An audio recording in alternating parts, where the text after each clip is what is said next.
Hey everyone, the Reading Bard here and welcome back to my channel. Today I will be continuing the first Quirkless hero written by ILOveSpRINgSeasSONZZ. I am going to be reading chapter 2 titled Karate Lessons with the side of public humiliation is the key to success. Let's jump right in. Here is a summary. Inko enrolled Izuku into an anti-discrimination karate club, where he learns how to fight. He also learns about the underground hero Eraserhead. Izuku has been avoiding Bakugo like the plague under his mom's advice. Okay, I need you to do something for me, baby.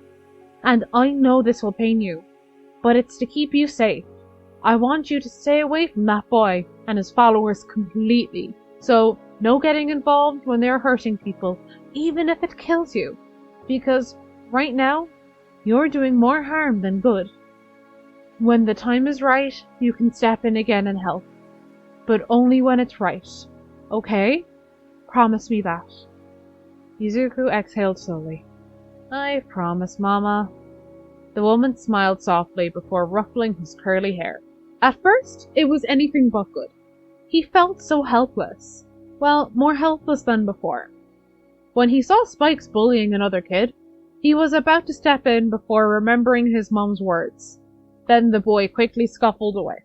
It became natural after a while though, which the green-haired boy hated. Wake up, eat breakfast, have a wash, brush his teeth, go to school, avoid Bakugo, go home, repeat. It was very frustrating not being able to do anything, but deep down he knew he needed to be stronger if he wanted to fight him. And his mom knew it too. Didn't mean it couldn't suck any less though.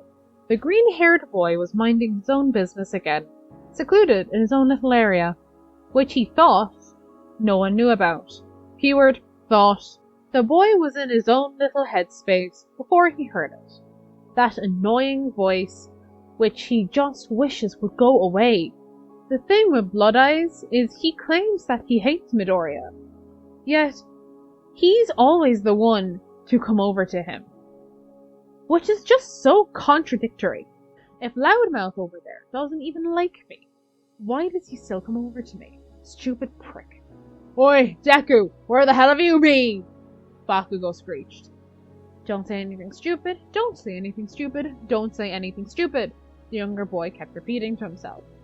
Well, Bakugo growled. I've just been keeping myself company is all, Midoriya responded calmly. The total opposite to the blonde. Do you think you're better than me or something, Deku? Is this guy insecure or just a total asshole? Probably a bit of both in all honesty. Because why is he taking a polite answer and turning it into some kind of insult? This guy's just insane. The younger boy just shook his head in response to Bakugo's question. The older boy looked at the younger one for a while. Really looked at him. Then the older of the two boys tisked and walked away. Well, more like stomped away. Midoriya breathed a sigh of relief, which he didn't even realize he was holding. That went well. The karate club didn't look like how the younger boy pictured. He pictured sleek and shiny paint as an exterior. Instead, he got peeling walls. Well, I mean, this is government run and free? So could I really expect anything less? At least the inside looked like a standard karate club. Inside was a mixture of different quirks. The visible ones consisted of mutant quirks, which Midoriya couldn't wait to analyze. The rest of them weren't visible, so he would have to ask them. Unless they didn't have a quirk just like him. That would be fun, but very unrealistic. Whilst the boy was listening and trying to copy their trainer's moves, he noticed a girl with blonde hair, tied into two messy buns, continuously glancing at him from across the room. The only feeling the boy could really feel is uneasy, because why is a random girl staring at him? It was really unnerving. Izuku made up his mind that he needed to talk to this girl when they had their break. Unfortunately, or fortunately, depending on how you look at it, the girl was the first to make a move. I'm Toga Himiko. What's your name? You're new here, aren't you? Look how cute you are. I could just drink you up. Wanna be friends? She said in one breath excitedly. Then she showed her smile, showing her fangs. The girl didn't seem bad per se. Just weird. Weird to the extent where he didn't feel comfortable telling the girl his name until he at least somewhat knew her. He studied the girl from the "I could just drink you up" sentence to her two very sharp canines. Could her quirk be to do with blood? If so, then what exactly is her blood intake? Does she need blood to survive, or is it just a fascination, or a bit of both? Can she potentially turn into people with the blood she inhales? Can she turn into animals as well, even if it doesn't have the same amount of blood that's in her body? Does she need a certain amount of blood in order to be able to turn into someone? If she drinks blood, does she immediately turn into whatever she drank? Or does she have to make herself do that? By my theory, what could be the possible setbacks? He felt the girl pinch his cheek hard. Ow! Midoriya cried, rubbing his cheek to somehow stop the pain. I tried talking to you to stop your mumbling, but it didn't work, so I did the last thing I could think of. The girl responded, looking him straight in the eye. I'm sorry for mumbling. Bad habit, I guess, the boy murmured, still rubbing his cheek. I didn't get much, but yeah, I have a blood quirk. You must have some kind of super cool analysis quirk, right? I mean, you were able to analyze my quirk scarily quickly, the girl said. The boy froze. I mean, he could lie and say that he had an analysis quirk, which the girl would easily latch onto. But at the same time, he would feel bad for lying. After a moment of contemplating, he decided to tell the girl the truth. I'm actually quirkless, the boy said evenly, waiting for the girl to go away and act like she never spoke to him at all. That's so cool! You're so smart! You know, you could easily tell anyone you have an analysis quirk, and they would definitely believe you! The girl exclaimed. That wasn't what the boy was expecting at all. It was the total opposite, actually. But it was nice. The two continued conversing until the break was over. Bye! The girl waved excitedly. Bye! The boy followed the same motion as the girl. I'm Midori Izuku, by the way, he said finally. The girl's features softened before she said, I hope to talk to you later, Izu-chan. I hope to talk to you later too, Himi-chan, the boy softly said back. The two quickly departed again, going back to their original places. This isn't quite as bad as I thought it was going to be. Mama, I made a new friend today. Her name's Toga Himiko. The boy spoke as soon as he rushed inside. Oh, that's lovely, baby. You should bring her around sometime, the woman replied back. I'm guessing you had fun then, the woman said, her question coming across as a statement. Lots. That's wonderful. Now help me set up the table, then you can tell me all about it. Oh, yeah, right. Doing that now, Mama. Izuku rushed, practically buzzing, to tell his mama everything that happened at Karate Club. Started to grow fond of the new timetable. Only because of the addition of Himi-chan, though. School still sucked, but Himi-chan made it better. Hopefully the girl thought the same about him, as, from what he gathered, her school life wasn't good either. The two quickly became fast friends, then quickly moved on to the best friend status. It was quite nice having someone to talk to. They told each other about their dreams, and turns out they both want to be heroes. Toga a rescue hero, and Izuku a daylight hero. However, when Izuku told her that, she looked taken aback. Daylight? I thought you would want to be an underground hero. You know, like a Eraserhead? Toga said, confusion evident in her voice. Who? Izuku asked, equally as confused. You don't know Eraserhead? He's only the best of the best underground heroes. If you want to be a quirkless hero, you should look at him fight. You can find him on hero forums and... The girl changed her tone to be less than a whisper. Illegal websites. But it's totally worth it. His quirk is basically erasing others. But he can't do it for mutant-type quirks, though. So he fights quirkless. Here, I'll write you a list of reliable websites about him, and his fighting style. The girl frantically pulled open her school bag and got out her notebook, then ripped a page out. She then quickly scribbled multiple websites down and proceeded to shove the paper in Midoriya's hand. Look at those websites when you have the time to, she said in her most serious tone the girl could possibly muster. An underground hero. Doesn't sound too bad. I'll check it out later, the boy promised. To that response, Toga could only grin. Izuku did exactly what he told Hime-chan that he would. Researched Eraserhead. In all honesty, Eraserhead was cool. Cooler than All Might even. This hero was someone Izuku now looked up to. He fought Quirkless, which was cool. And with mutant type quirks, he only had help from his support scar. He found every last drop he could find out about him on the surface web.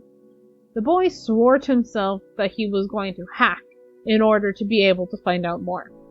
Eraserhead is someone who the boy now aspires to be. It's been months since he's been going to karate club now. Toga has started fighting off her bullies, but Izuku has yet to do the same thing. He wants to, but the boy keeps on doubting himself, and a thought kept nagging at him every time. What if I'm not ready? The green-haired boy was just minding his own business when he heard a faint cry. Faint, but a cry nonetheless. He knew he was stronger and quicker than his opponents now, because he's been at the club for a little under a year, and his progress has grown massively. He's been able to beat all of his opponents and believes none of them have been able to beat him yet. He's won before they've even gotten a chance to beat him. He's so good, in fact, that people in the club are asking if he has some impassive luck quirk or speed quirk, but his response is always the same. I practice a lot outside of karate as well, he told Toga while they were both idly playing on the swings. Toga was silent for a second, and Izuku thought maybe he messed up before she spoke again. I was wondering. The girl bit her lip, uncertainty evident in her face. What is it? Izuku asked in a gentle tone. If I could use your blood in some matches? It's okay if you don't want to, she said, looking everywhere but at Izuku.